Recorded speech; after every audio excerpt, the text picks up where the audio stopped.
जिज्ञासु मित्रों, बहुत बहुत अभिनंदन है आप सभी का दिव्य सृजन में। प्रत्येक दिवस की भांति आज फिर हम यहाँ पर यह लाइव चर्चा का कार्यक्रम शुरू कर रहे हैं। और आज इस लाइव चर्चा का जो विषय है, आज जो लाइव चर्चा का विषय है कि मुक्ति के लिए बंधन तोड़ो। अगर मुक्ति चाहिए तो बंधन तोड़ो, क्योंकि मुक्ति में ही सुख शांति है। तो जीवन में अगर सुखी होना चाहते हो, शांत होना चाहते हो, तो बंधन को तोड़ो। देखिए, सबसे बड़ी बात क्या है, विडंबना क्या है, मनुष्य के साथ विडंबना क्या है? विडंबना यह है कि उसे समझ नहीं आता कि वो बंधन में है, और जब तक उसे समझ में नहीं आएगा कि वो बंधन में है, तब तक वह मोक्ष के मार्ग पर नहीं आ सकता, मुक्ति के मार्ग पर नहीं आ सकता। कहने से नहीं हो जाता। वैसे बहुत लोग कह देते हैं कि हमें मोक्ष चाहिए, हमें मुक्ति चाहिए, हमें ईश्वर से प्रेम है। कह देना एक बहुत ही अलग बात है, लेकिन मुक्त हो जाना एक अलग विषय है। और छोड़ दीजिए, इस आध्यात्मिक मार्ग को छोड़ दें, अगर हम संसार में हम अगर ले लें, एक कैदी अगर जेल के अंदर है, एक कैदी अगर जेल में है और उसे बंधन महसूस ना हो, उसे बंधन महसूस ही ना हो, उसे कैद महसूस ना हो, तो वो वहां से बाहर निकलने का प्रयास क्यों करेगा, या वहां से बाहर निकलने की क्यों सोचेगा? नहीं सोचेगा। तो बंधन जो है वो हमें दुख देता है।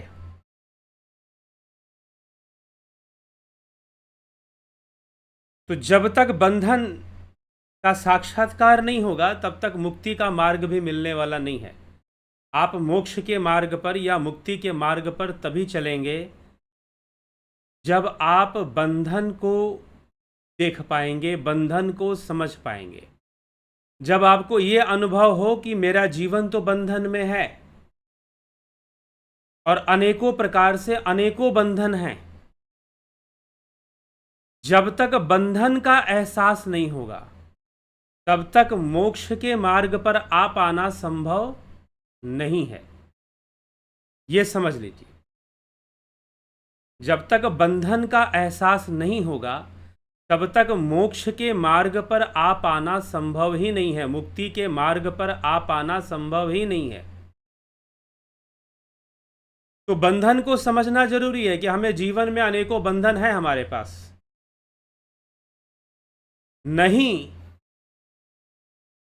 तो जब तक यह समझ नहीं आएगा कि बंधन है और दुख का कारण यह बंधन ही है, हमने खुद ही बंधन स्वीकार किए हुए हैं बहुत सारे, और जैसे ही किसी बंधन में कोई परिवर्तन आता है तो हम दुखी हो जाते हैं।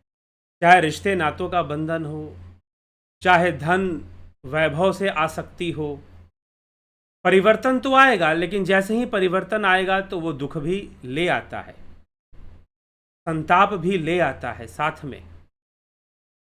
तो जो बंधन है, पहले उसे जानो।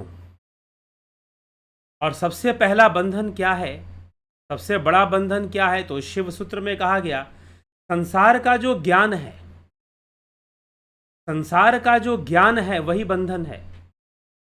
फलाना जो व्यंजन है, जो मिठाई है, जो भोजन है, खाना है, रेसिपी है, वो बड़ा टेस्टी है, बड़ा स्वादिष्ट है, यह भी एक बंधन है, यह भी एक बंधन है। सत्य पूछो तो भोजन के अंदर कोई स्वाद नहीं होता। स्वाद प्रकट होता है, कौन प्रकट करता है? हमारी इंद्रियां प्रकट करती है, हमारी जिह्वा प्रकट करती है। अभी की पीछे कुछ मैं बायोलॉजी के कुछ चीजें पढ़ रहा था, तो उसमें जिह्वा, एनाटॉमी ऑफ टंग, उसमें बताया गया था कि हमारे जीभ के अंदर टेस्ट ग्लैंड्स होते हैं, टेस्ट बर्ड्स होते हैं। हमारे जीभ के अंदर टेस्ट बर्ड्स होते हैं जो कि भोजन का स्वाद ग्रहण करते हैं और वही स्वाद पैदा करते हैं। इंद्रियां दृश्य पैदा करती हैं,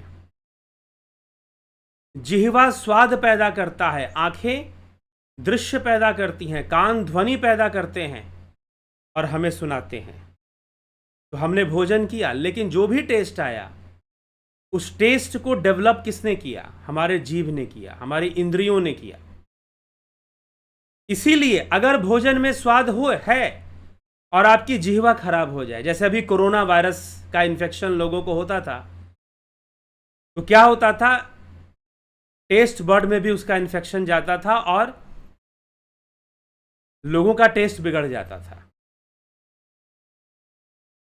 मैंने कुछ पेशेंट्स की कहानी सुनी, तो कोई बताता था नमक डाला हुआ है, फिर भी उनको नमक का स्वाद ही नहीं आ रहा।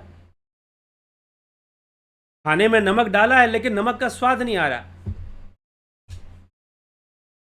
ऐसी घटनाएं घटनी शुरू हो गई थी। कहां? जब कोरोना वायरस का इन्फेक्शन। तो टेस्ट क्रिएट कौन कर रहा था? अगर खाना स्वादिष्ट था तो स्वाद आना चाहिए। अगर भोजन स्वादिष्ट है तो स्वाद तो आना ही चाहिए ना। लेकिन ऐसा नहीं हो पा रहा था, स्वाद नहीं मिल रहा है क्योंकि टेस्ट बर्ड्स खराब हो गए। तो हम ये सारा संसार, इसीलिए अभी पीछे हमने जो चर्चा की महाउपनिषद से, कि राजा जनक ने शुकदेव मुनि से कहा, शुकदेव मुनि का प्रश्न था कि संसार उत्पन्न कहाँ होता है और कैसे होता है। तो राजा जनक ने कहा कि सारा संसार चित्त में ही उत्पन्न होता है, कहीं बाहर नहीं। और चित्त में किसके माध्यम से? इंद्रियों के माध्यम से, इंद्रिय अनुभूतियों के माध्यम से यह वर्ल्ड क्रिएट होता है, चित्त में ही बन जाता है। अब इसका लय कैसे होगा? तो चित्त के लय से ही इस संसार का लय हो जाएगा, प्रलय हो जाएगा। तो भोजन का स्वाद कौन बना के दे रहा है हमें?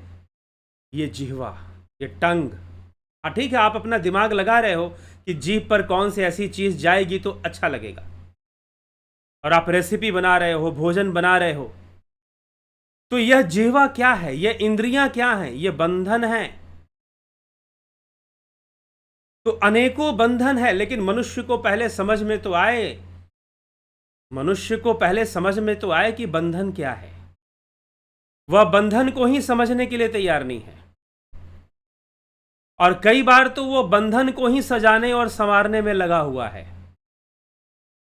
बंधन को ही सजाने और संवारने में लगा हुआ है। बंधन को ही तो लोग सजाते हैं, संवारते हैं, पार्टी करते हैं, शादी करते हैं, बहुत सारी चीजें। उन सब में क्या हो रहा है? बंधन ही बढ़ाया जा रहा है, बंधन को और बढ़ाया जा रहा है और बंधने की कोशिश की जा रही है। जब तक बढ़िया से यमदूत का दंड ना पड़े, कहते हैं कि कुछ लोग समझते नहीं हैं। स्वामी राम तीर्थ जब कहीं पर अपना लेक्चर देते थे, प्रवचन करते थे, वैसे तो वो लाहौर विश्वविद्यालय के मैथमेटिक्स डिपार्टमेंट के एचओडी थे, मैथमेटिशियन थे वो एक। लेकिन जब वो कहीं प्रवचन या कहीं पर आध्यात्मिक उपदेश देते थे तो वहां एक बोर्ड लगा देते थे कि जिनको नहीं सुनना है वो यहां ना बैठें, जिनको नहीं सुनना है वो यहां ना बैठें, जिनको सुनना है वही बैठें। तो कई लोग बैठ जाते थे रुचि से, क्योंकि ऐसे लोग बैठेंगे तो उल्टा डिस्टर्ब करेंगे, क्योंकि रुचि नहीं है। रुचि कब तक नहीं है? जब तक जीवन में उलझन ना पैदा हो। हालांकि सबके जीवन में उलझन तो पैदा होता है, लेकिन कई बार उलझन पैदा होने पर भी लोग नहीं समझते, नहीं ध्यान देते हैं कि हम तो बंधन में हैं, और अनेकों बंधन है, एक बंधन नहीं है, अनेकों बंधन है। वो उसको बंधन ही समझ में नहीं आ रहा है। एक ऐसी किसी पुस्तक में एक कथा, कोई उसका विशेष कोई प्रमाण नहीं है, लेकिन कथा सुनने को मिली, पढ़ने को मिली कि एक बार नारद जी वैकुंठ में ऐसे गए और वैकुंठ में जाकर भगवान से कहा, भगवान श्री विष्णु से कहा कि आपके तो धरती पे बहुत सारे भक्त हैं, आप यहां अकेले क्यों रहते हैं? वो अकेले थे। तो भगवान विष्णु ने, नारद जी ने पूछा, आप अकेले क्यों रहते हैं? आपके तो बहुत सारे भक्त हैं, मुझे बुला लेते मैं भी आ जाता। लेकिन पृथ्वी पे बहुत सारे भक्त हैं आपके, बहुत सारे आपको मानने वाले हैं, पूजने वाले हैं। विष्णु जी ने कहा कि नहीं, सब ऐसे ही हैं, कोई मुझे मानने पूजने वाला नहीं है, सब अपने अपने में मस्त हैं, अपने स्वार्थ को पूर्ति में लगे हुए हैं। कुछ इस तरह की बात विष्णु जी ने कह दी। नारद जी को बड़ा ठेस पहुंचा कि नहीं, ऐसा नहीं है, बहुत सारे भक्त हैं, आपके प्रति बहुत समर्पण है उनका। तो कहा कि ठीक है, जाओ, अगर ऐसी बात है तो ले आओ किसी को जो मेरे साथ यहां पर वैकुंठ में रहे। नारद जी ने सोचा कि कौन नहीं जाना चाहेगा वैकुंठ, सब जाना चाहेंगे। तो धरती पर आ गए और भक्त ढूंढने लगे कि कोई भक्त मिल जाए। कुछ से बात की, कुछ ने कुछ कहा, किसी ने कुछ कहा।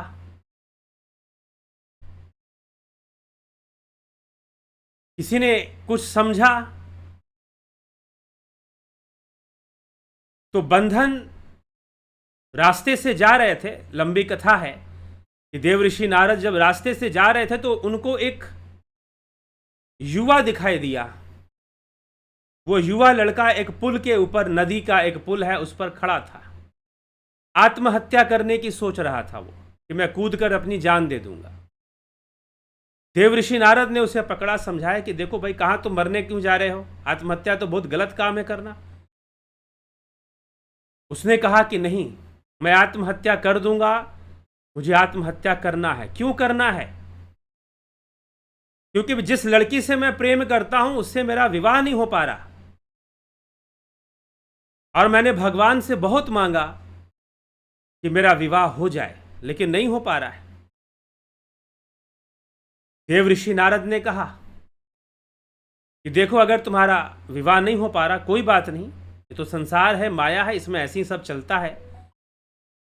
तुम वैकुंठ की प्राप्ति करो, तुम ईश्वर की प्राप्ति करो, तुम अपनी भक्ति से भगवान विष्णु को प्रसन्न करो। और भगवान विष्णु ने मुझे भेजा है कि जाओ, किसी को भी ले आओ वैकुंठ में, कोई आना चाहता है तो ले आओ।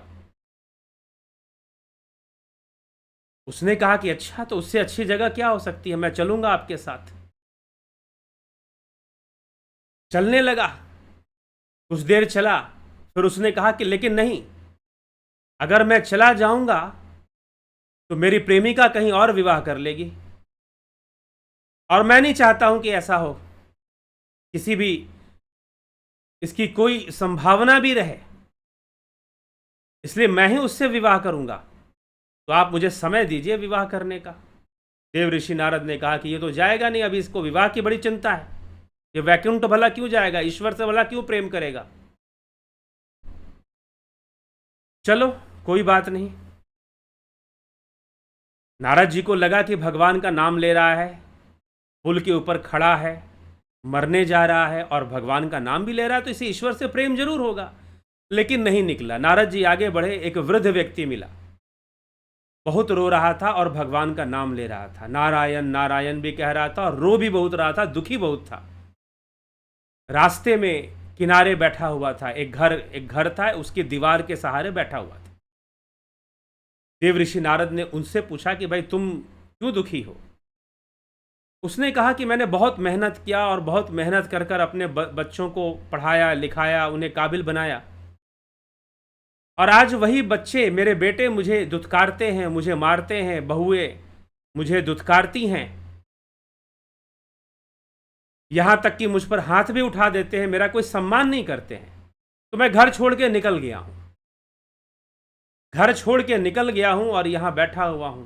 देव ऋषि नारद ने पूछा, कहां घर है तुम्हारा? बोला कि यही जिसके दीवार के सहारे बैठा हूं। तो अभी घर कहां छोड़ा तुमने? कहा कि नहीं, छोड़ दिया। कौन वहां पर बात सुनने जाएगा, अपमान करवाता रहेगा वृद्धावस्था में, इसलिए मुझे अब घर नहीं जाना है, लौट कर मुझे कहीं नहीं जाना। देव ऋषि नारद को लगा कि ये सही आदमी है, इसके साथ कोई समस्या नहीं है, ये जरूर चलेगा मेरे साथ। भक्तों को तो बहुत ट्राई कर लिया उन्होंने, कोई मिला नहीं जाने वाला, चलेगा।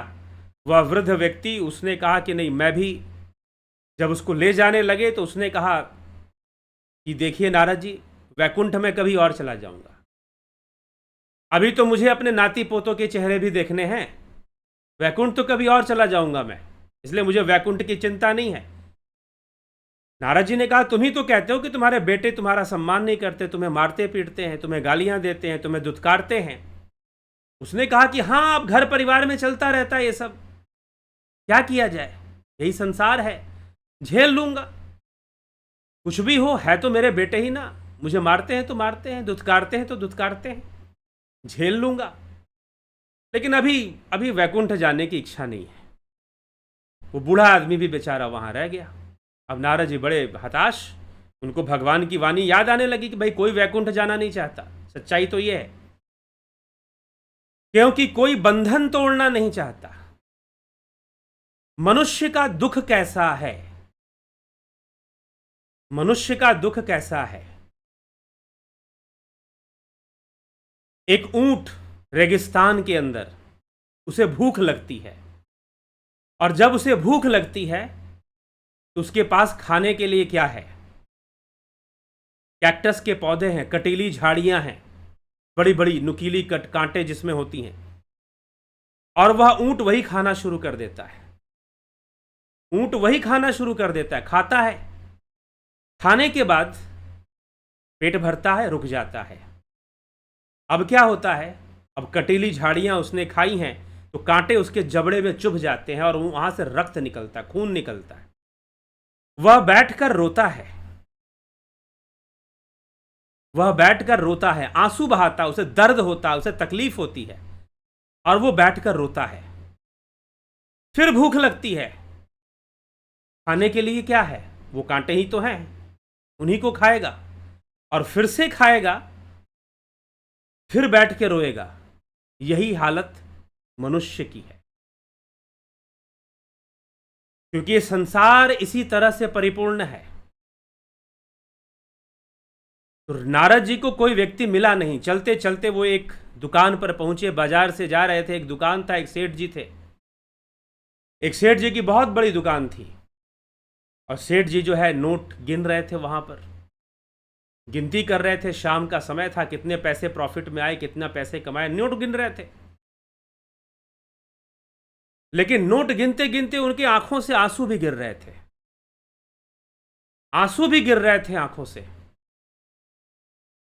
देवऋषि नारद ने देखा कि रो भी रहा है और कुछ बोल भी रहा है, नोट भी गिन रहा है। नोट गिनते गिनते सेठ जी बोल रहे थे कि मुझसे बड़ा दुखी कोई नहीं, मुझसे बड़ा दुखी कोई नहीं, मुझसे बड़ा दुखी कोई नहीं। देवऋषि नारद को लगा कि ये सचमुच दुखी है, इतना धन वैभव इसके पास है फिर भी दुखी है, तो ऐसा व्यक्ति जरूर मेरे साथ चलेगा। सेठ जी से कहा कि क्या समस्या है भाई, क्यों दुखी हो, इतना धन वैभव तुम्हारे पास है, दुखी क्यों हो। कहा कि मेरे पास सुख का साधन है, कमठ पीठ जामही बरु बारा, बंध्या सुत बरु काहू ही मारा, फूल ही नभ बरु बहुविधि फूला, जीवन अल्लाह सुख हरि प्रतिकूला। गोस्वामी तुलसीदास जी लिखते हैं कि कछुए के पीठ पर बाल उग जाए, मान सकता हूं, आकाश में अपने आप फूल खिल जाए, मान सकता हूं, बंध्या स्त्री, जो बांझ स्त्री है, उसकी संतान हो जाए, मैं यह भी मान सकता हूं, लेकिन ईश्वर से प्रतिकूल होकर किसी को शाश्वत सुख की प्राप्ति हो जाए, ये तो मैं कभी मान ही नहीं सकता, यह असंभव है, बिल्कुल ऐसा कभी नहीं हो सकता। देवऋषि नारद ने समझाया कि मेरे पास स्वयं भगवान विष्णु ने इनविटेशन दिया है, आज से पहले कभी नहीं दिया था, कि जाओ, जिसको लेकर आ सकते हो ले आओ वैकुंठ में, तुम चलो मेरे साथ, वहां तो सुख ही सुख है, सारे संताप दूर हो जाएंगे, कोई कमी नहीं होगी, सारी कामनाएं पूर्ण हो जाएंगी। सेठ जी ने कहा कि सचमुच सारे दुख दूर हो जाएंगे, चलिए मैं आपके साथ चलने के लिए तैयार हूं। सेठ जी चल पड़े। जब चल पड़े, कुछ रास्ते आगे बढ़े, कुछ दूर, सेठ जी ने कहा कि चला तो जाऊंगा, लेकिन इतनी बड़ी दुकान कौन देखेगा, वो अब मेरी पत्नी से तो देखा नहीं जाएगा, अकेले कैसे देखेगी वो, और दुकान है तो भाई क्या कौन बैठेगा, तो नारद जी ने कहा क्यों, तुम्हारे बेटे बेटे होंगे, बैठ जाएंगे वो लोग, भाई होगा छोटा? कहा कि नहीं, कोई छोटा भाई नहीं है मेरा, और सबसे बड़ा दुख तो यही है कि मैं निसंतान हूं, मेरी कोई संतान नहीं है। अब उसे दुकान की चिंता, दुकान बंधन, ये बंधन बड़ी विचित्र चीज होती है। अब जो है वो कहा कि दुकान कौन देखेगा, निसंतान हूं, यही तो सबसे बड़ा दुख है। नारद जी ने कहा ठीक है, तेरी संतान हो जाएगी, तेरी संतान हो जाएगी। सेठ जी ने कहा कि महाराज आपकी कृपा से मेरी संतान हो जाए, इससे बड़ा क्या हो सकता है, और जिस दिन मेरी संतान होगी उस दिन आ जाना, मैं आपके साथ चल पड़ूंगा। देव ऋषि नारद ने कहा कि भगवान को जाकर मुंह दिखाना है, बोल तो आया हूं कि सारी दुनिया आपकी भक्त है, लेकिन चलने के लिए तो कोई तैयार नहीं है, ईश्वर से मिलना तो कोई भी नहीं चाहता है। तो फिर नारद जी ने कहा ठीक है, चलो तुम्हारी 2 संतान हो जाएगी तो मैं तुमको लेने आ जाऊंगा। उसकी 2 संतान हुई। कुछ वर्षों बाद देव ऋषि नारद आए, कहा कि भाई तुम्हारी 2 संतान हुई, चलो। सेठ जी ने कहा कि अरे अभी तो वो जन्म लिए हैं, क्या जन्म लेते दुकान थोड़ी ना संभाल लेंगे, बड़े होंगे, शादियां होंगी उनकी, तब जाकर दुकान संभालेंगे, तो कम से कम 20 वर्ष का और समय दीजिए। देव ऋषि नारद ने कहा कि इज्जत तो बचानी है ना अपनी भगवान के सामने, तो चलो 20 वर्ष और दे दिया तुझे। 20 वर्ष हो गए, 20 वर्ष बाद पहुंचे, लड़के उनके बड़े हो गए, युवा हो गए, दुकान संभालने लग गए, शादियां भी हो गई उनकी। देव ऋषि नारद ने पूछा, देखा कि दुकान पर 2 लड़के हैं जवान, सेठ जी कहाँ गए? पूछा कि सेठ जी कहाँ गए भाई, तुम्हारे पिताजी कहाँ हैं? समझ गए कि ये दोनों बच्चे हैं उनके। दोनों ने कहा कि पिताजी, वो तो पिछले वर्ष उनका, पिछले नहीं कुछ वर्षों पहले ही उनका स्वर्गवास हो चुका है, वो तो देह को त्याग चुके हैं। देव ऋषि नारद ने सोचा कि भाई देह को त्याग चुके हैं, अब तो मर गया, लेकिन वैकुंठ तो फिर भी जा सकता था, देखना पड़ेगा किस योनि में गया है, कहाँ गया है। ध्यान लगाया, अपने योग बल से देखा, योगी देख सकते हैं, योग बल से देखा कहाँ किस योनि में गया है, तो पता चला कि भैंसे की योनि में गया है। भैंसा पाड़ा जिसको बोलते हैं, गाड़ियों में उनको लगा देते हैं, जोत देते हैं, गाड़ियां खींचते हैं वो लोग। अब जो है भैंसे की योनि में गया, और कहाँ रहता है, तो कहीं नहीं रहता, अपने ही घर में रहता है। क्या करता है, घर में जो मोटी मोटी जो दुकान की बोरियां हैं, अनाज की बोरियां हैं, उसे ढोता है। देव ऋषि नारद ने कहा कि भाई सेठ जी, ये आप इस योनि में, योग बल से बात की, इस योनि में कैसे आ गए आप तो मनुष्य थे, आप इस योनि में कैसे आ गए? तो भैंसे ने कहा कि क्या करूं, बहुत दुकान में काम था और हमेशा चिंता रहती थी, और एक बार क्या हुआ कि किसी मजदूर को रखो या कुछ गाड़ी करो तो बड़ा पैसा भी लगता था, खर्च भी होता था, और जो है एक बार बहुत अनाज का नुकसान हो गया। उस सदमे को, उस फाइनेंशियल लॉस को मैं सहन नहीं कर पाया, हार्ट अटैक हो गया मुझको, मृत्यु को प्राप्त हो गया, और अब मैं भैंसा बन चुका हूं। तो नारद जी ने कहा पहले तो पूरी सब्जी खाते थे, अब तो चारा खाते होगे। तो भैंसे ने कहा कि हाँ कोई बात नहीं, लेकिन कम से कम काम तो करता हूं, दुकान का जो अनाज है वो ढोता हूं अपने पीठ पर, और अनाज बर्बाद नहीं होता। मुझे तसल्ली है कि कम से कम मेरे बेटे संभाल रहे हैं और अनाज की बर्बादी नहीं हो रही है, मेरे पीठ पर सारा काम हो रहा है, मेरी आंखों के सामने मेरा घर है। चलो जी ठीक है। नारद जी ने कहा कि अरे अब मनुष्य योनि में थे, अब पशु योनि में आ गए, कपड़े पहनते थे पहले, अब नग्न घूमते हो, चारा खाते हो, समझ में नहीं आ रहा अभी भी, एक मौका और देता हूं, अभी भी समझ जाओ, चलो मेरे साथ वैकुंठ। वैकुंठ कहा कि ठीक है, देखता हूं, चलूंगा। देव ऋषि नारद गए, कुछ वर्ष बाद दोबारा आए, कुछ वर्ष बाद दोबारा आए, तो पूछा अरे भाई तुम्हारे घर में भैंसा था, वो कहाँ चला गया? तो लड़कों ने कहा कि महाराज भैंसा तो पिछले वर्ष मर गया। अच्छा, भैंसा भी मर गया, तो अब किस योनि में गया होगा? तो देव ऋषि नारद ने फिर ध्यान लगाया, योग बल से देखा तो कुत्ते के योनि में गया है। और कहाँ रहता है? घर में ही रहता है, घर के दरवाजे पर बैठा रहता है। अपने योग बल से। अब पतंजलि योग सूत्र पढ़िए, योगी जो है जानवरों से बात कर सकते हैं, साफ लिखा हुआ है वहां पर विभूति पाद में। तो योग बल से फिर उस कुत्ते से पूछा कि पहले तो जानवर थे, भैंसा थे, अब तो तुम कुत्ता बन गए, स्वान बन चुके हो, डॉगी बन चुके हो, इस नीच योनि में कैसे आ गए? अरे तुमको मौका दिया था, कहा मैं तुमको वैकुंठ ले जाना चाहता हूं, और तुम जो है पतन की ओर जाए जा रहे हो, पतन पे पतन, पतन पे पतन किए जा रहे हो, अब कुत्ता बन गए। उसने कहा क्या बताऊं सेठ जी, भैंसा था, शरीर बड़ा था, वजन बहुत ढोता था, लेकिन मुझसे कोई डरता नहीं था। बिल्ली घुस जाती घर के अंदर, चूहे घुस जाते, और जो है बिल्लियां सारे दूध पी जाती थी, बड़ा नुकसान हो रहा था। एक बार तो बहुत 10 लीटर दूध बर्बाद कर दिया बिल्लियों ने, गिरा भी दिया, पी भी गई। तो बड़ा मुझे दुख हो रहा था, और उसी सदमे में मैं मर गया, फिर से हार्ट अटैक आ गया और मेरी मृत्यु हुई। अब मैं कुत्ते की योनि में हूं। अब कुत्ते की योनि में क्या मजाल, कोई चूहा या बिल्ली घर के अंदर मुझे देखकर भी नहीं घुसते, इतना डर है मेरा, इतना खौफ है। संतुष्टि है मुझे तो यही चाहिए था कि कोई कुत्ता बिल्ली, कोई बिल्ली चूहा घर में ना घुसे, और कोई नहीं घुसता, मेरे मजाल नहीं कोई घुस जाए। अब क्या करें?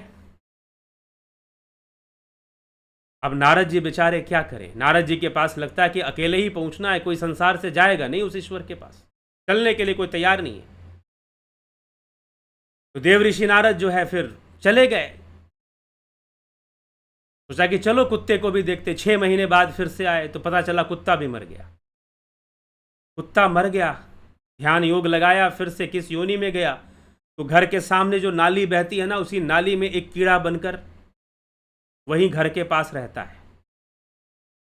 कीड़ा बनकर वही घर के पास रहता है। एक लकड़ी ली, नाली में डाली, उस कीड़े को बाहर निकाला, कहा कि भाई अब तो तुम नाली के कीड़े बन चुके हो, अब क्या किया जाए? बताओ, तुमको कितना अच्छा मौका दिया था, तुमको कितना अच्छा अवसर दिया था। ये नारद जी की देखिए प्रवृत्ति है, ये संत की प्रवृत्ति है, ये योगी की प्रवृत्ति है। कैसी प्रवृत्ति होती है उनकी? कहते हैं कि एक बार एक संत थे और एक बिच्छू जो है वो नदी में जा रहा था। संत ने क्या किया, उस बिच्छू को बचाया। जैसे बिच्छू को बचाया, अपने हाथ से बचाया, बिच्छू ने डंक मार दिया। डंक मारकर फिर से बाहर निकल गया, फिर से देखा कि डूब रहा है, फिर से बचाया, फिर डंक मार दिया, फिर से बचाया, फिर डंक मार दिया। ये कहा कि महाराज क्या कर रहे हो, बार बार डंक मार रहा है, छोड़ दो उसको। कहा कि नहीं, इसकी अपनी प्रकृति है, मेरी अपनी प्रकृति है, मैं अपना काम करता रहूंगा। तो नारद जी अपने काम में लगे हुए, उनका कार्य है लोगों को मोक्ष का मार्ग दिखाना, मुक्ति का मार्ग दिखाना। वो लगे हुए अपने कार्य में। उस नाली के कीड़े से कहा कि अरे भाई, नाली के कीड़ा बन गए, यहां कैसे आ गए? उसने कहा कि जब कुत्ता था तो कभी बिल्ली के पीछे, कभी चूहे के पीछे, अब जो है मेरे जो छोटे छोटे जो पोते हुए ना, पर पोते पौत्र जो है वो हुए छोटे छोटे, अब वो मुझसे डरते थे क्योंकि मैं कुत्ता था। कभी बिल्लियों को पकड़ लेता, कभी चूहों को पकड़ लेता, तो मुझसे भय खाते थे, मेरे पास नहीं आते थे। तो मुझे बड़ा अच्छा नहीं लगता था, और फिर मेरी मृत्यु हुई तो मैं नाली का कीड़ा बन गया। अब दिक्कत नहीं है, वो मुझसे डरते नहीं है, इधर से उधर घूमते हैं तो मैं उनको देखता हूं, देखकर मुझे संतुष्टि मिलती है। व्यक्ति को बंधन समझ में नहीं आ रहा है। मनुष्य से भैंसा बन गया, भैंसे से कुत्ता बन गया, कुत्ते से नाली का कीड़ा बन गया, लेकिन फिर भी उसे समझ में नहीं आ रहा है कि बंधन क्या है। बंधन क्या है, दुख का कारण क्या है? संसार दुखमय है, लेकिन दुख का कारण है।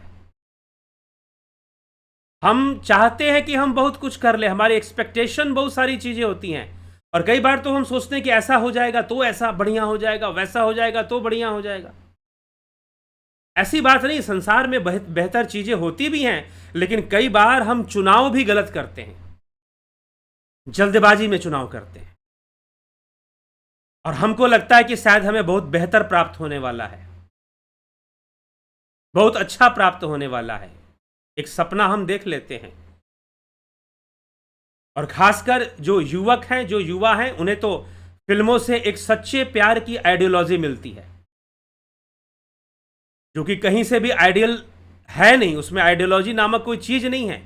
लेकिन फिल्में ऐसे बनाई जाती हैं जैसे कि प्यार कर लेना ही सबसे बड़ी उपलब्धि है। तो सांसारिक आकर्षण वाले प्रेम को एक आइडियल के फॉर्म में दिखा दिया जाता है, और उस विषय में कोई दूसरी शिक्षा मिलती नहीं है, तो युवक युवतियां बहुत जल्दी बहकते हैं, फिर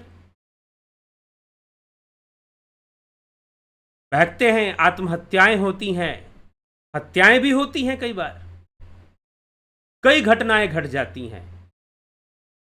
नहीं तो फिर मान लो कि नहीं भी घटना घटी, दोनों एक हो गए, तो एक होने के बाद एक दूसरे की कीमत खत्म हो जाती है, बहुत सारी सामना करना पड़ता है।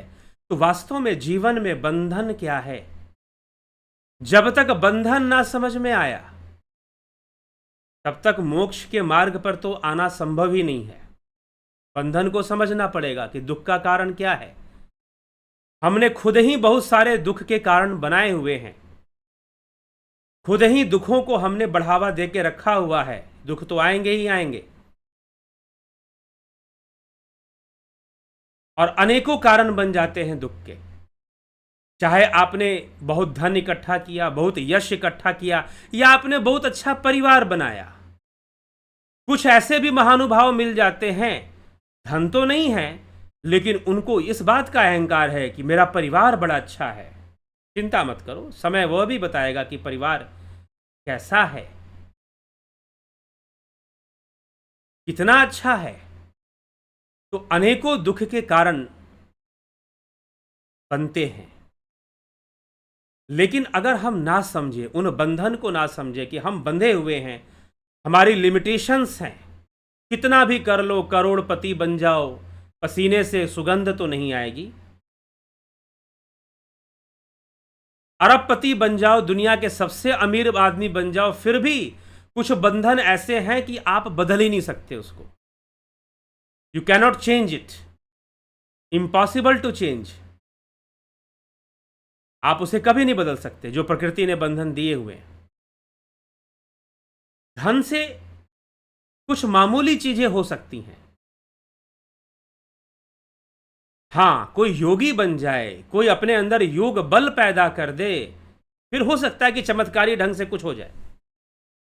योग बल के माध्यम से हो सकता है कि कुछ मिरेकुलसली वो कर ले, योगी कर सकते हैं कुछ चीजें, क्योंकि योगी बंधन तोड़ना जानते हैं।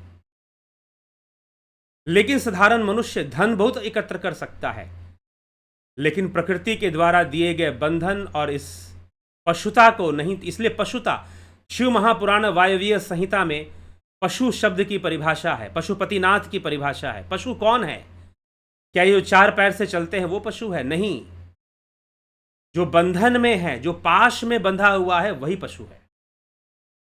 और जो पाश से मुक्त है वह स्वयं ब्रह्म है, वह ईश्वर है, वह आत्मा है। और जो पाश में बंधा हुआ है वह पशु है। तो जो सभी पाश में बंधे हुए हैं तो पशु है। लेकिन यह समझ में तो आए कि पशु है, हमें बंधन है, जीवन में आता है, आदमी दुख भी भोगता है, लेकिन फिर भी उसे यह समझ में नहीं आता कि बंधन है। तो बंधन का ज्ञान होना अनिवार्य है। हम आत्मज्ञान की बात करते हैं, हम ब्रह्म ज्ञान की बात करते हैं। दुर्भाग्यपूर्ण है, कुछ लोग तो ऐसे भी हैं जो कह देंगे कि हमारे गुरु जी ने तो हमको ब्रह्म ज्ञान सीधा एक ही बार में करा दिया, लेकिन फिर भी बंधन से मुक्त नहीं है, फिर भी बंधन से मुक्त नहीं है, क्योंकि बंधन ही समझ में नहीं आ रहा कि बंधन है। तो पहले बंधन का ज्ञान हो। जब बंधन का बोध होगा तो मोक्ष का मार्ग अपने आप मिल जाएगा, क्योंकि मोक्ष की इच्छा हो जाएगी, मुक्ति की इच्छा हो जाएगी। हमें इस स्थिति से बाहर निकलना है, हमें इस दुख से बाहर निकलना है, हमें इस मनोभाव से बाहर निकलना है। तो दुख की एक अवस्था है। पीछे भी कुछ दिनों पहले मैंने कहा था, जितने भी दुख हैं वो एक प्लेन पर हैं। आपकी चेतना एक इमोशनल प्लेन पे रहती है, प्लेन ऑफ इमोशंस, भवसागर। भवसागर मतलब भावनाओं का सागर। जब आपकी चेतना उस इमोशनल प्लेन पे रहती है तो आपके लिए बहुत सारे दुख हैं। और अनेकों बंधन हैं, अनेकों अटैचमेंट्स हैं। रिलेशनशिप अटैचमेंट हो सकता है, फैमिली अटैचमेंट, पैसे का अटैचमेंट, ईगो अटैचमेंट होता है लोगों का, बहुत सारे अटैचमेंट है। और जो जिसका नुकसान होगा उसका दुख आएगा, जिसका नुकसान होगा उसका दुख आएगा, दुख होगा। आप इवॉल्व कर जाइए, अपनी चेतना को विकसित कर जाइए, फिर इस इमोशनल प्लेन पर होने वाली जो घटनाएं हैं आपको प्रभावित नहीं करेंगी। इस भव सागर में होने वाला जो उथल पुथल है वो आपको प्रभावित नहीं करेगा। दुख आएगा, भोगने भोगने में अंतर है। ज्ञानी भोगे ज्ञान से, अज्ञानी भोगे रोए। सफरिंग्स आएंगी, बिल्कुल आएंगी, लेकिन वो आपको प्रभावित नहीं करेंगी। जैसे पहले कर रही थी वैसे नहीं करेंगी, क्योंकि वह जो संसार में चल रहा है वो तो चलेगा ही चलेगा, उससे कौन बच सकता है। हम अपने आप को इमोशनल प्लेन से स्पिरिचुअल प्लेन पर ले आए, अपने स्पिरिचुअल क्वेश्चन को डेवलप कर दें, विकसित कर दें। SQ, EQ, IQ, SQ। EQ emotional question और IQ इंटेलेक्चुअल क्वेश्चन, और SQ उसको हम डेवलप कर लें। हम इमोशनल प्लेन से ऊपर उठ जाएं अपने साधना से, अपने ध्यान योग से, तो हम वैकुंठ की यात्रा कर लेंगे। वैकुंठ की यात्रा हम कर लेंगे फिर, क्योंकि घट में ही तो सब कुछ है। देवधाम, देहस्ता सर्व तीर्थानि, देहस्ता सर्व देवंधाम, देहस्ता सर्व विद्याश्च गुरुवाक्यान लभ्यते। तो सब घट के भीतर ही तो है, बाहर कहां है। तो मिलेगा जब आपकी चेतना इवॉल्व कर जाएगी, जब आपकी कॉन्शियसनेस इवॉल्व कर जाएगी, तो अपने आप उस बंधन से आप मुक्त होने लगेंगे। लेकिन उस इवोल्यूशन हो, उसके लिए जरूरी है कि आपको समझ में आए कि बंधन क्या है। आप बंधे हुए हैं, आप पशु हैं, क्योंकि पाश में बंधे हुए हैं इसलिए पशु हैं।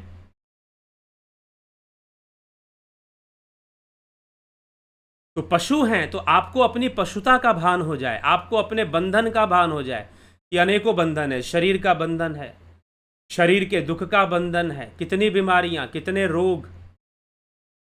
हाँ, इलाज करने के बहुत सारे उपाय हैं, लेकिन कहां तक काम करेंगे, कब तक काम करेंगे। शरीर अपना रंग दिखाएगा, शरीर जो है अपना रंग दिखाएगा ही दिखाएगा, ऐसा नहीं कि वो आपको मुक्त कर देगा। तो इसलिए आए हैं सो जाएंगे, राजा रंग फकीर। जाना सबको है, लेकिन जाने जाने में अंतर है। आए हैं सो जाएंगे, राजा रंग फकीर। एक सिंहासन चढ़ी चले, एक बंधे जंजीर। एक जंजीर में बंधेगा और एक मुक्त हो जाएगा, सिंहासन पर जाकर बैठेगा मुक्त। सिंहासन पर बैठने का मतलब मुक्त हो गया, उसके लिए बंधन नहीं है। फिर उसके लिए बंधन नहीं है फिर, क्योंकि वो सिंहासन पर बैठ गया, मुक्त हो चुका है। वो समझ गया कि ये बंधन है और मुझे इस बंधन से मुक्त होना चाहिए। तो बंधन तोड़ो। अगर सुखी होना चाहते हो तो बंधन को तोड़ना सीखो, बंधन को तोड़ना सीखो। अब बंधन टूटेगा कैसे? एक बार में टूट जाएगा, झटके में खत्म हो जाएगा? नहीं,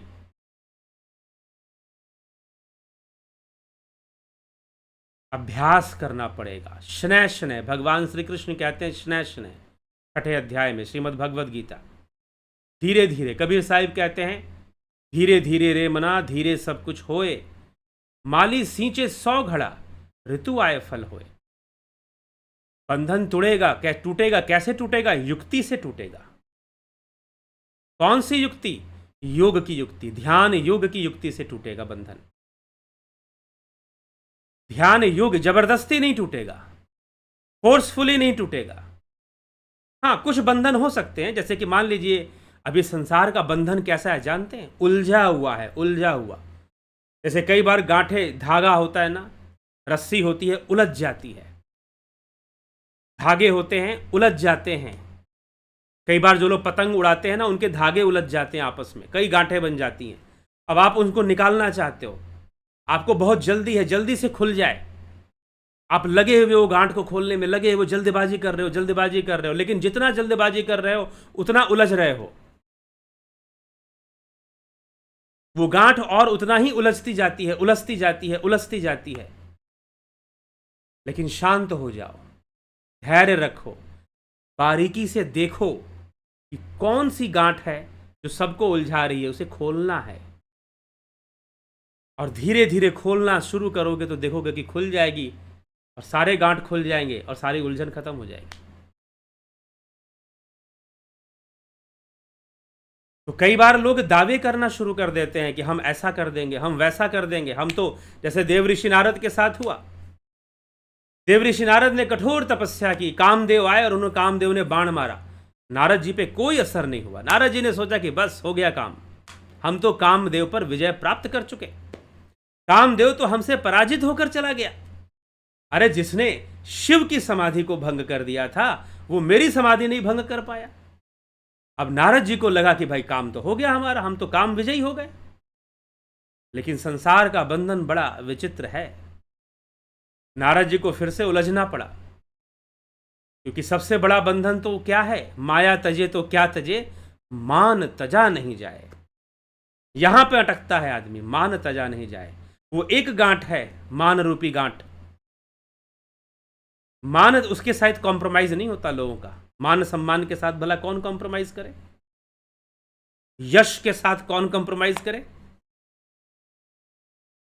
मान तजा नहीं जाए, मान भय मुनिवर गले, मान सबन को खाए। मान सबको खाने की क्षमता रखता है। बड़े बड़े ऋषि मुनि भी गल जाते हैं मान में, मतलब उनकी तपस्या, उनका पुण्य गल जाता है मान के कारण। तो कई बार ऐसा भी होता है। तो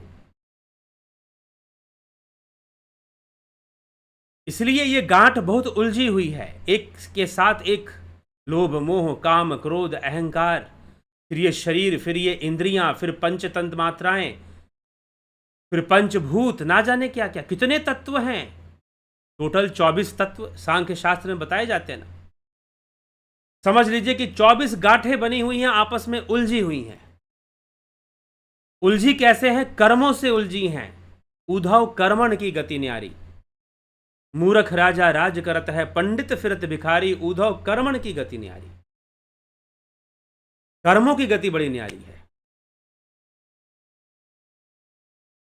तो उलझे हुए हैं कर्म के प्रभाव से, इतने उलझे हुए हैं कि समझ में नहीं आएगा कि जीवन में हो क्या रहा है। हम तो सोचते हैं कि हमारी चॉइस बड़ी अच्छी है, हम तो सोचते हैं कि ये बड़ा अच्छा है, हम तो बड़ा सही डिसीजन ले रहे हैं, सही कार्य कर रहे हैं।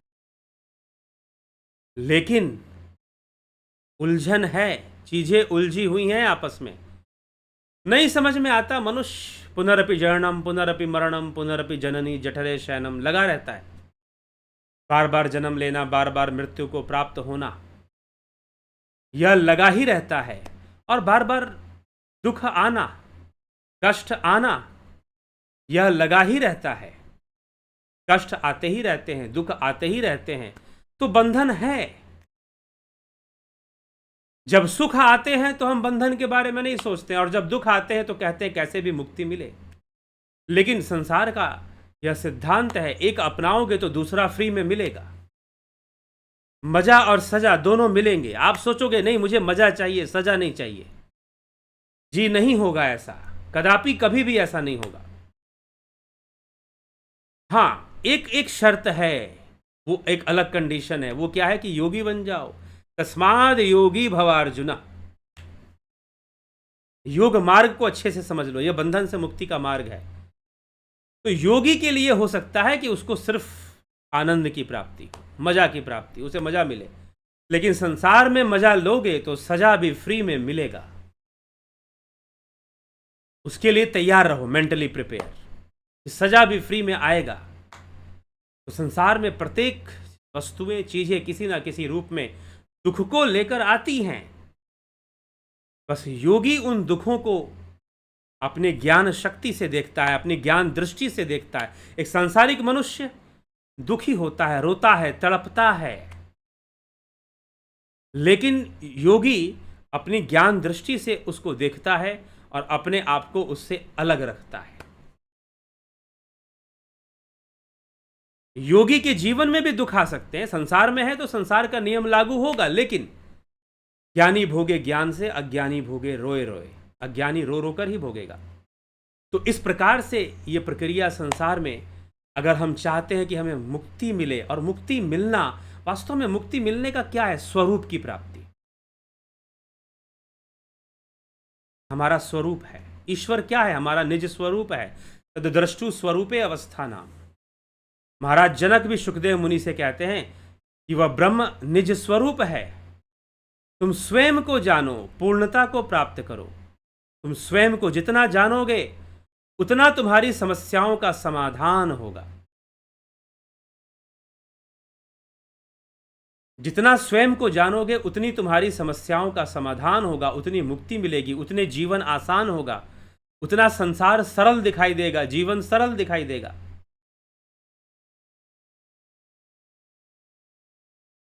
ठीक है? तो स्वयं को जानना, स्वयं को समझना, आत्मज्ञान की ओर बढ़ना, प्रकृति सारे रहस्य खोलती है। प्रकृति अपने सारे रहस्य खोलती है, और जब खोलती है तो योगी जान जाते हैं कि इस प्रकृति में कैसे इसके साथ मैनेज करना है, कैसे इसके साथ रहना है, कैसे इसके साथ। तो वो भोगों को भोगते हुए भी लिप्त ना होते, वो भोगों को भोग कर भी फिर लिप्त ना होते, ऐसी अवस्था में चले जाते हैं। तो योगियों का जीवन कुछ इसी प्रकार से होता है। तो इसीलिए हमें समझना होगा, हमें विचार करना होगा कि कैसे, किस प्रकार से हम अपने जीवन को बेहतर करें, हम अपने जीवन को अच्छा करें। बंधन तो जीवन में है, बंधन होने से दुख भी है, लेकिन बंधन मुक्त हुआ जा सकता है, संभावना है इसकी। संभव करना पड़ता है, उस संभावना को संभव करना पड़ता है। उस बंधन से मुक्त कैसे हों? जब तक हम अपने मन को नहीं समझेंगे, मन क्या है, अंतःकरण क्या है, इनका रहस्य नहीं जानेंगे, यह प्रकृति कैसे कार्य कर रही है नहीं समझेंगे, क्रिया प्रतिक्रिया, सतोगुण रजोगुण तमोगुण के बीच क्रिया और प्रतिक्रिया चलता रहता है। उसी से सुख प्राप्त होते हैं, उसी से दुख प्राप्त होते हैं, लेकिन ना सुख टिकता है ना दुख टिकता है। मनुष्य परेशान होता रहता है, दुखी होता रहता है। फिर बाद में उसके मन में आता है, कथम तरेयम भव सिंधु में तम कावा गतिर्मय कदमोस्तु पाए। विवेक चूड़ामणि में आदि गुरु शंकराचार्य का एक शिष्य उनसे प्रश्न करता है, कथम तरेयम भव सिंधु में तम, मुझे इस भव बंधन से मुक्ति कब मिलेगी? कावा गतिर्मय कदमोस्तु पाए, मुक्ति का उपाय क्या है, मुझे बताइए, क्या उपाय है? तो स्वयं को जानने का, संसार के बंधन से मुक्त होने का, और स्वयं को परम सुख में और परम शक्ति को प्राप्त करने का जो साधन है वह ध्यान योग है। ध्यान योग वह युक्ति है जो आपको इवॉल्व करता है, आपकी चेतना को विकसित करता है, आपके ज्ञान को विकसित करता है। और जब चेतना बढ़ती है, ज्ञान विकसित होता है, तो प्रकृति का सत्य सामने आता है, और आदमी को लगता है कि हमारी हालत तो बिल्कुल उस बच्चे के समान है जो खिलौनों में उलझा हुआ है, खिलौनों में उलझा हुआ है, और उसी में रोता है, हंसता है, गाता है, चलता रहता है, पागलों की तरह उसी साइकिल में घूमता रहता है। बार बार जन्म लेना, बार बार संतान की उत्पत्ति करना, आहार निद्रा भय मैथुन, आहार निद्रा भय मैथुन, इसी में यही कर्म करता रहता है और रोता भी रहता है साथ में। प्रत्येक जीव जगत की इतनी ही कहानी है, आहार निद्रा भय मैथुन, आहार निद्रा भय मैथुन। बार बार जन्म लेगा, शरीर धारण करेगा, यही काम करेगा, आहार निद्रा भय मैथुन, यही कार्य उसको करना है। ठीक है, लेकिन उसे मार्ग मिल जाए, रास्ता मिल जाए, और जब कर कर कर देखेगा, एक बार जरा देखो, चारों तरफ देखो,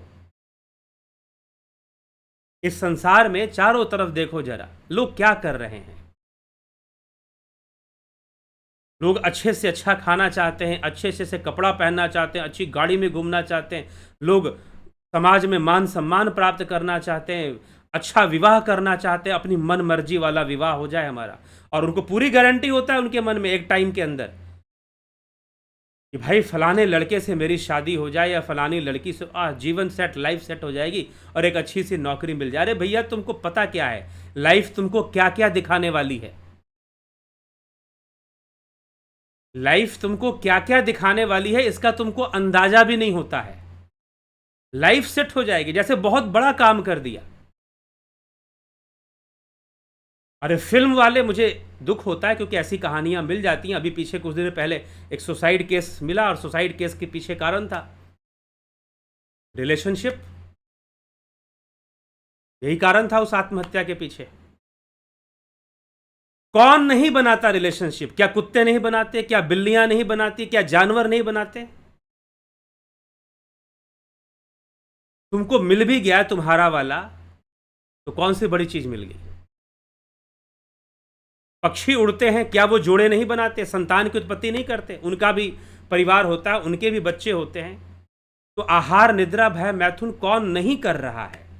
लेकिन तुमको फिल्मों ने समझाया कि हमारा प्यार सच्चा है। और मुझको तो सच्चा वाला प्यार मिल गया है। एक आइडियोलॉजी, फिल्मों से आपने आइडियोलॉजी ले ली, क्योंकि कहीं से और एजुकेशन आपको इस मामले में मिलता नहीं है, कहीं से कुछ सिखाया नहीं जाता,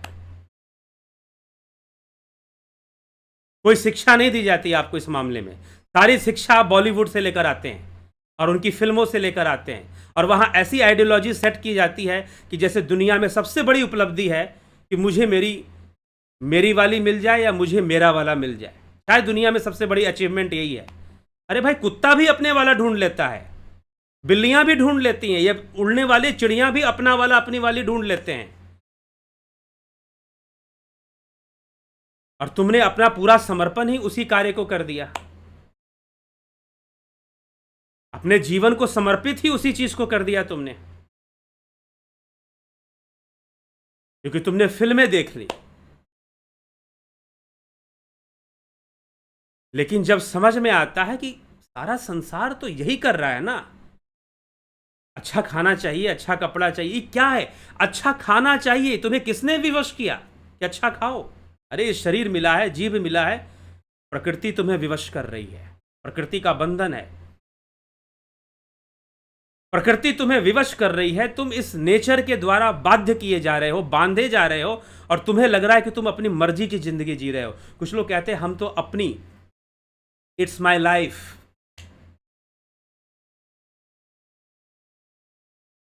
ठीक ना, इट्स माई लाइफ, और हम अपनी जिंदगी जिएंगे, अपने चॉइसेस से जिएंगे। अरे तुम्हारी चॉइसेस है क्या भाई? तुम्हारी चॉइसेस है क्या? जो नेचर ने सेट किया है वही तो तुम्हारी चॉइसेस हैं। क्या नेचर से अलग अपनी चॉइस बना सकते हो? प्रकृति ने तुम्हें जो जिस चीज के लिए बाध्य किया है वही तुम्हारी चॉइसेस हैं। तुम जितने भी चीजें चुनाव करते हो वो प्रकृति के बंधन में करते हो, और तुम्हें लगता है कि मेरी चॉइस है, मेरी लाइफ है। कौन सी लाइफ तुम्हारी? पीछे से देख कर दिखाओ, देख लोगे क्या? आगे ही देखोगे, ये दो आंखें आगे खुलती हैं, पीछे कोई आंख नहीं है। एक मुंह दिया है, और अगर ये मुंह खराब हो जाए तो खाना खाने का दूसरा रास्ता भी नहीं है। कान से तो खा नहीं पाओगे, डॉक्टर लोग पाइप घुसा देते हैं और लिक्विड फूड खिलाते हैं। चला लो अपनी चॉइस, चला लो अपनी मर्जी। अगर इतनी ताकत रखते हो कि हम अपनी मर्जी से जिंदगी जिएंगे, ऐसे कहने वाले लोग ही महामूर्ख होते हैं, क्योंकि प्रकृति ने तुम्हें बाध्य कर रखा है कि तुम यही चॉइस करोगे, तुम यही चुनोगे। प्रकृति ने तुमको बांध के रखा हुआ है, तुम्हें बंधन दे के रखा हुआ है। क्या चुन लोगे? आहार निद्रा भय मैथुन, और क्या चुन लोगे? और क्या चॉइस बना लोगे? उसी में क्वालिटी ढूंढोगे, बढ़िया वाला खाना, बढ़िया वाले कपड़े मिलने चाहिए। इससे ज्यादा आदमी की सोच कहां तक चली जाएगी? सोचिए जरा। और आदमी चाहे इस संसार में पंचभूतों के बंधन में रहने वाले जो जीव है, कहां तक सोच लेंगे? अरे प्रकृति ने तुम्हारी सोच को ही लिमिट करके रखा हुआ है, उससे ऊपर सोचोगे ही नहीं, तुम जाओगे नहीं तुम। तो कितना भी ये जो लड़के लड़कियां हैं ना, आजकल फिल्म वाले जो दिखाते हैं कि भाई अपनी मर्जी से वो शादी, क्या मर्जी? कौन सी मर्जी? प्रकृति ने तुमको बंधन दे रखा है, इसलिए तुम इस तरह की सोच रखते हो। किसी की कोई मर्जी नहीं है, किसी को कोई चॉइस नहीं है, ये ध्यान रखिएगा। जो लोग कहते हैं कि हम अपनी मर्जी से जिंदगी जिएंगे, मूर्ख लोग हैं। प्रकृति बाध्य करती है तुम्हें जीने के लिए, प्रकृति बाध्य करती है तुम्हें खाने के लिए। भूख लगेगी तो खाओगे, जाओगे कहां पर?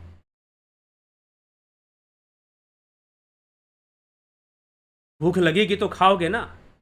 बात बंधन है, ये भी तो एक बंधन है ना कि भूख लगती है, हमें खाना पड़ता है। कितना अच्छा हो कि भूख ही ना लगे, हम खाए ही ना, भूख लगे ही ना। एक है कि हम भूख को रोक के रखेंगे, भूख लग रही है लेकिन हमने रोका हुआ है जबरदस्ती, वो एक अलग बात है। लेकिन एक ऐसी अवस्था आ जाए कि भूख ही ना लगे। और चलिए, ये तो एक बेसिक है कि शरीर को चलाने के लिए भोजन आदमी करता है, लेकिन बंधन तो कई सारे हैं। प्रकृति ने कई सारे बंधन दिए हैं और आदमी सोचता है कि हम स्वतंत्र हो जाएंगे, हम अपनी मर्जी की जिंदगी जिएंगे, हम अपने चॉइस से शादी करेंगे। शादी ही मत करते या करने की जरूरत ना पड़ती, लेकिन करोगे क्योंकि प्रकृति का बंधन है। ठीक है, योगियों ने भी विवाह किया, ऋषि मुनियों ने भी विवाह किया, लेकिन उन्होंने बंधन तोड़ दिया। उनकी विशेषता ये थी, उन्होंने बंधन तोड़ दिया। कैसे तोड़ दिया? जबरदस्ती नहीं, क्योंकि इतनी उलझन है, जैसे बहुत सारी गांठें उलझ गई हों, इतना उलझन है। तो बड़े ध्यान से, बड़ी एकाग्रता से, बड़े आहिस्ता से, सावधानी से जब योग मार्ग पर आगे बढ़ता है व्यक्ति, तो बंधन टूट जाता है, टूटता है। विश्वामित्र ने सारे बंधन तोड़ दिए तो ब्रह्म ऋषि कहलाए। अहंकार का बंधन था तो मेनका आकर तोड़ गई, तपस्या भंग कर दी। हारे हुए जब वशिष्ठ ऋषि के पास पहुंचे तो ऋषि वशिष्ठ ने कहा कि विश्वामित्र, तुम तो ब्रह्म ऋषि बहुत पहले बन चुके हो, तुम पहले ही ब्रह्म ऋषि बन चुके हो।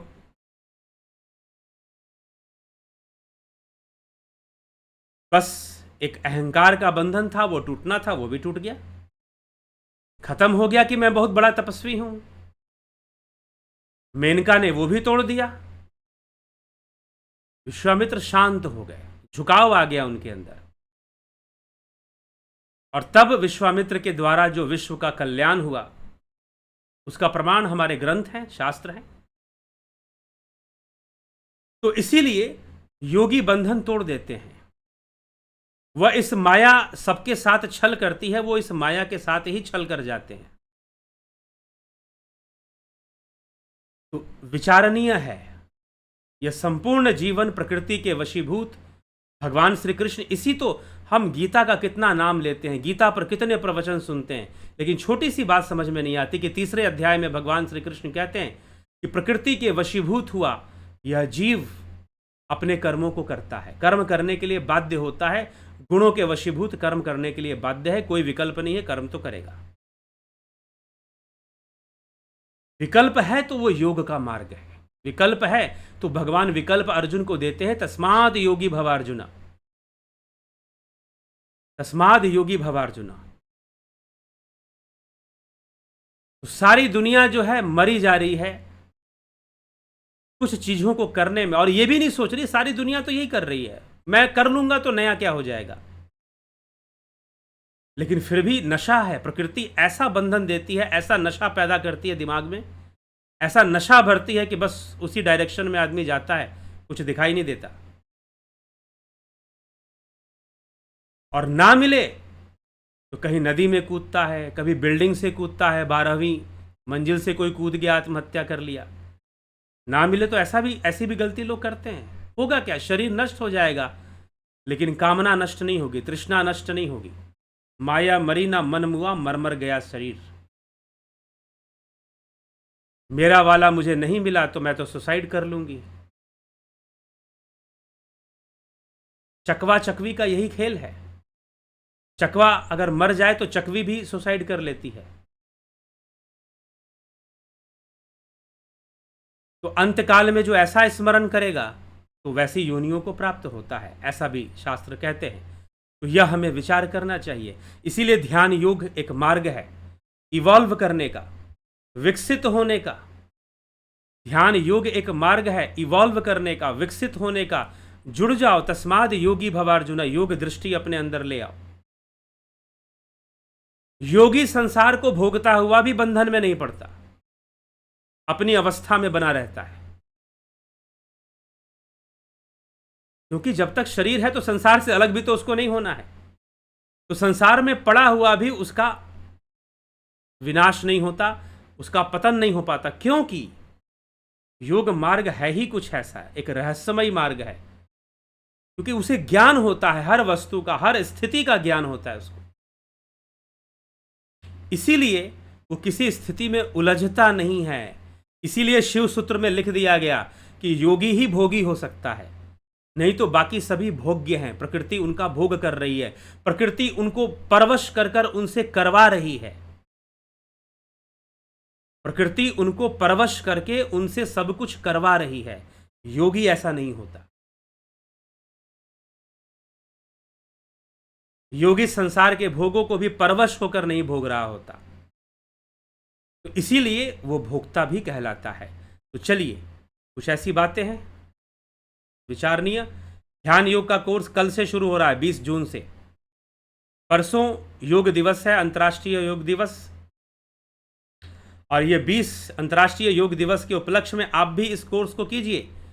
ध्यान योग का कोर्स, प्राकृतिक चिकित्सा का कोर्स करना चाहते हैं, फिलॉसफी का कोर्स करना चाहते हैं, जरूर करना चाहिए। ठीक, तो ये कल से ये तीनों कोर्सेज स्टार्ट हो रही हैं। कल से ये तीनों कोर्सेज स्टार्ट हो रही हैं।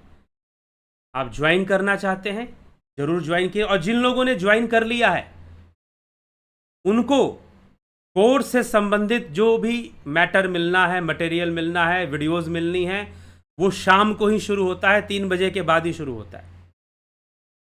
तो इसीलिए आप सुबह से इस चीज़ की ज़्यादा पीछे ना पड़े कि हमें कब कोर्स शुरू होगा। 3 बजे के बाद शुरू होगा, ठीक है?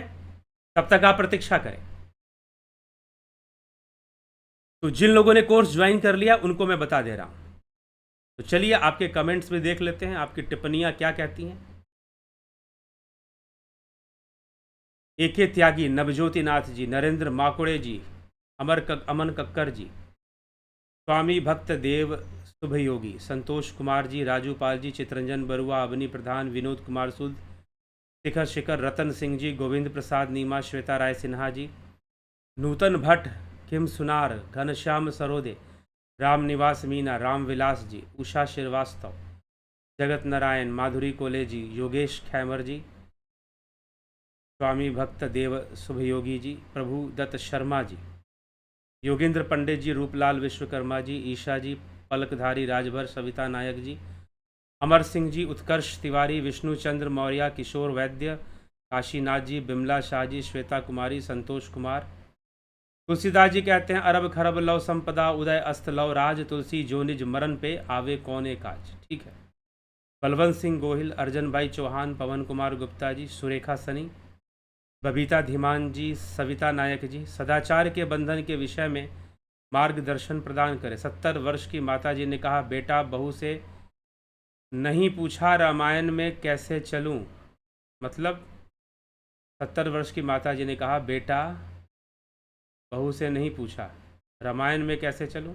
मतलब सदाचार के बंधन, सदाचार के कैसे बंधन? जहां आसक्ति है वहां बंधन है। कई बार सदाचार का भी बंधन हो सकता है, लेकिन किस रूप में है?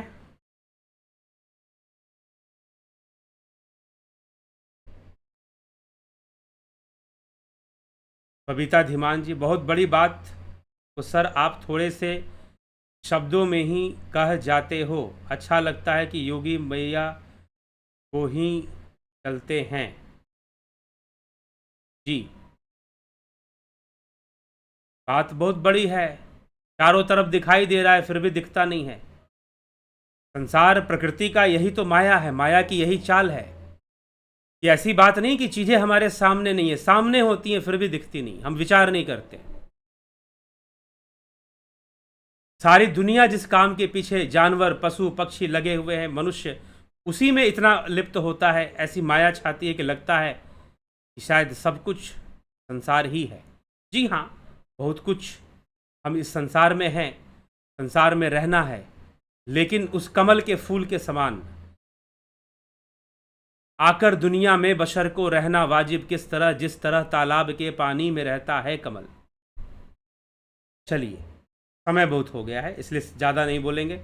गुरुदेव प्रणाम गुरुजी। फिर बंधन भी प्रकृति तुड़वाती होगी, वही बंधन तुड़वाने में, जी हाँ, जब आपको एहसास करवा देगी, जब आपको पता चल जाएगा कि बंधन है, पता चल रहा है ना कहीं से प्रेरणा मिल रही है कि बंधन है, समझ में आ रहा है कि हाँ भाई बंधन है, तो अब बंधन को तोड़ने का जब काम शुरू होगा तो प्रकृति उसमें सहायता करेगी। प्रकृति को ही मार्ग बनाकर आगे बढ़ना पड़ेगा, प्रकृति को ही मार्ग बनाकर आगे बढ़ना पड़ेगा बंधन तोड़ने के लिए। आज विषय अत्यंत महत्वपूर्ण। चंदन जना जी नमस्ते जी, अजीत अपराजित जी, जय सच्चिदानंद। चलिए, ज़्यादा समय नहीं लेंगे और विचारों को विराम देंगे। कल फिर मिलेंगे 9 PM लाइव चर्चा में। तो बहुत बहुत आभार आप सभी का। ओम तत्सत।